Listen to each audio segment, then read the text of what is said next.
Ohayo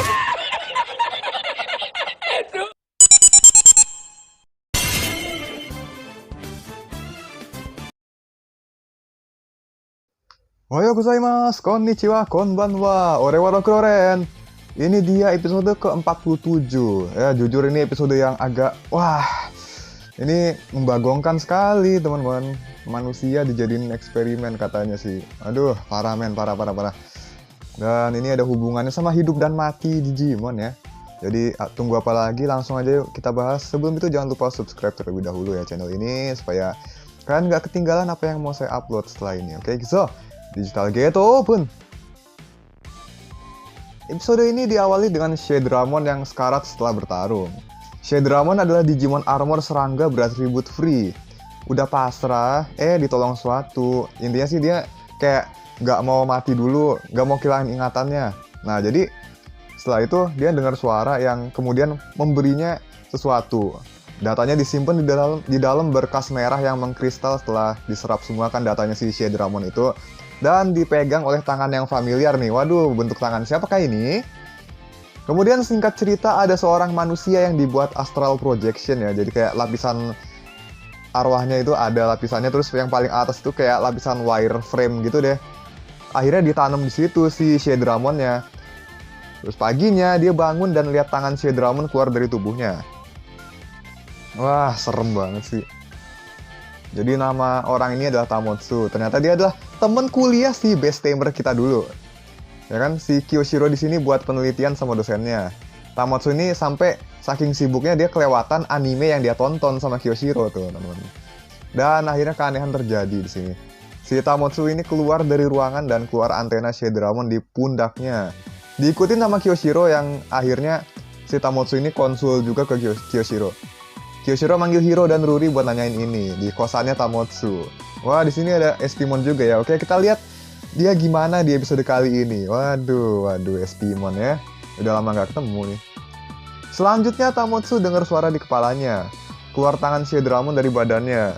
Dan Gamamon juga merasa kalau itu Digimon tapi bukan seperti Digimon. Entah apa yang bedakannya ya di sini. Espimon disuruh panggilin Anggoramon akhirnya. Oke, terus si Ruri juga OTW pulang. Tapi tenang, karena Kyoshiro dan Hiro juga udah dapet izin buat nginep di asrama. Nginep di luar asrama. Emang lah kalau diserahin ke Kyoshiro lancar ya teman-teman. Terus Anggoramon datang dan dia juga bingung dengan fenomena ini. Jadi dia pulang bareng Ruri kan. Jadi udah skip aja, mungkin besok lagi gitu kan. Terus Kyoshiro memohon ke Espimon buat nyariin Jellymon. Aduh, ini dia keluar kalimat andalan lagi teman-teman. Sibuk nyari hero yang asli. Woi, ini asli hampir toksik saya pas nonton. Ini refleks guys.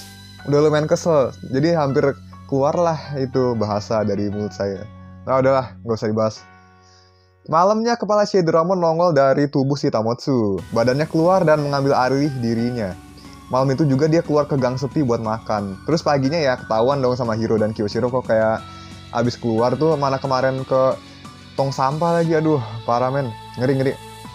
Akhirnya mereka hubungin Ruri dan Mumimon di rumah sakit ya, yang pasti kata Mumimon kayak ada yang sengaja nyatuin Digimon dan manusia. Jadi dia mau meriksa kan di sini, tapi si Shadramonnya ini ngancem biar si Tamotsu nggak pergi ke rumah sakit. Akhirnya Mumimon memutuskan untuk mendatangin mereka aja. Sorenya juga Hiro keluar buat belanja sama Gamamon. Sementara si Kyoshiro buatin kopi kan. Di sini Shadramon ngambil alih tubuh si Tamotsu.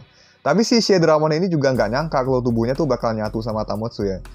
Dan bagi dia tuh nggak penting lah selagi dia bisa hidup lagi. Awalnya sih begitu. Kedepannya nggak tahu. Hiro balik bareng Espimon dan juga Jellymon ya. Kyoshiro disekap, aduh ngakak juga nih liatnya, aduh diikat gitu. Gitu. Lucu banget. Disampein lah ke Mumimon. Ternyata ini adalah masalah yang sangat-sangat gawat. Karena si Shadramon ini terlahir kembali dengan cara seperti itu. Apa yang buatnya buruk ya... Ini akan melawan siklus kelahiran Digimon. Jadi Digitama, refresh, jadi Digimon baru tanpa ingatan. Sementara, dia akan lepas dari hal tersebut gara-gara ini. Hanya saja yang penting sekarang adalah menemukannya terlebih dahulu. Kyoshiro tahu lokasi kemungkinan dia muncul. Soalnya Anggoramon yakin dia tipe serangga. Dan benar terjadi, Shadramon ada di taman tempat yang hampir mati. Dan kejadian selanjutnya adalah Shadramon malah materialize sendiri tubuhnya selagi dia tubuhnya masih nyatu dengan Tamotsu.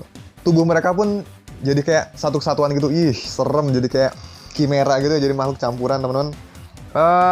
Kayak di SpongeBob ya, pas Squidward sama SpongeBob nyatu. Kayak Squidward Tentacle Pants. Terus ternyata ada suara lain yang mengendalikan mereka. Suara yang berkata eksperimen ini masih belum rampung. Disitulah Hiro dan Kyoshiro menemukan mereka. Akhirnya di sini gelutlah mereka. Battle Gamamon dan Tesla Jellimon maju, sementara Shredderamon juga berusaha untuk melawan dan juga minta tolong sama mereka buat dipisahin. Lalu di telinga Tamotsu kayak ada benda kecil gitu kan. Ditemukanlah pakai search modenya si SPmon. Si Nanomon, Digimon di Digimon Adventure. Tapi di sini kecil banget ya dari biasanya. Dia adalah Digimon Ultimate mesin beratribut virus. Dia ngaku kalau eksperimen ini bertahap. Pertama, regenerasi tubuhnya di dalam tubuh manusia. Kedua, pemisahan dari tubuh manusia tersebut. Eksperimen ini memakai tubuh manusia untuk nge-revive Digimon tanpa kehilangan ingatan. Di Digivice Hero tiba-tiba ada logo Double V. Wah, ini udah mulai deket ya ke upgrade VB. Terus di sini juga dijelasin Shredderamon dibuat jadi benih kenangan sama Nanomon karena dia berkeinginan kuat untuk hidup. Terus rohnya Tamotsu kan dibuka, kayak ada beberapa lapisan dan lapisan teratas digitize, teman-teman. Ditanemin bibit itu dan tunggu Shredderamon tumbuh lagi. Ini buset, ini manipulasi jiwa, teman-teman. Dan kalau berhasil, nih eksperimen bisa dimanfaatkan buat nge-revive Digimon lainnya, terutama Nanomon sendiri ketika dia mau mati gitu. Dan buset, si Nanomon ini mau disebut melampaui Tuhan dong dengan penelitian roh manusia ini. Aduh, parah. Abis itu gelut deh. Si Shredderamon ini benar-benar dikendalikan total sama Nanomon ini. Untung Mumimon datang dan nyelamatin mereka ya. Mereka dikasih tahu cara buat nangkep si Nanomon dengan magnet. Dan disinilah momen saya puas ketawa setengah mati. Ngakak kenceng. Si Tesla Jellimon ini ngelilit si SPmon terus disetrum biar jadi magnet. Wah, karma kilat kan. Mampus lo. Wah. Jadi Miracle Catch Magnet. Ini lucu ya nama jurusnya kayak jurusnya Anya ya. Star Catch, aduh. Oh my god, jadi keinget itu kan. Nah, terus akhirnya Nanomon berhasil diambil pakai magnet. Terus dibahas juga di sini kalau besi dililit kumparan yang dialirin listrik dia akan jadi elektromagnet. Aduh, kangen zaman kuliah. Dulu belajar kayak ginian juga, teman-teman. Ya kan, bisa tahu lah saya jurusan apa dulu dari sini. Terus akhirnya Mumimon juga nggak bisa apa-apa di sini. Penyatuan ini udah melebihi kemampuannya dia. Jadi di sini si Tesla Jellimon dapat ide dan berevolusi jadi Tetismon. Di sini dia megangin Shredderamon dan pakai Adiwarudo untuk memisahkan mereka dengan cara teleport. Ini GG sih teleportnya bisa sampai misahin benda yang terikat ke jiwa manusia. Tapi ya karena sebelum penyatuan Shredderamon sekarat ya dia balik ke keadaan seharusnya walaupun dia udah pulih ya tubuhnya. Dimana akhirnya dia melebur jadi Digitama. Terus udah. Dia nggak bisa ngelawan kodratnya gitu aja. Cerita selesai dengan Nanomon dibawa oleh Blacktailmon Uver. Hiro nyampein surat ke Papa Hokuto soal perasaan dia setelah bertemu banyak Digimon. Hai, review no jikan des. Seperti biasa kalau best timer kita jadi karakter yang paling berperan di suatu episode, maka itu akan jadi episode yang sangat memuaskan. Sangat-sangat memuaskan dan tidak pernah mengecewakan sama sekali. Ini bagus banget. Ada Digimon yang lagi-lagi kelewat batas dan Digimon yang juga jadi korban. Ini kasihan sih, dia cuma mau tetap tersimpan ingatannya kan, tapi dia tetap gak bisa ngelawan hukum yang berlaku gitu istilahnya. Yaitu siklus kelahiran Digimon, dimana dia harus kalau kalah mati jadi Digitama, terakhir kembali tanpa ingatan apapun, repeat gitu, ya kan?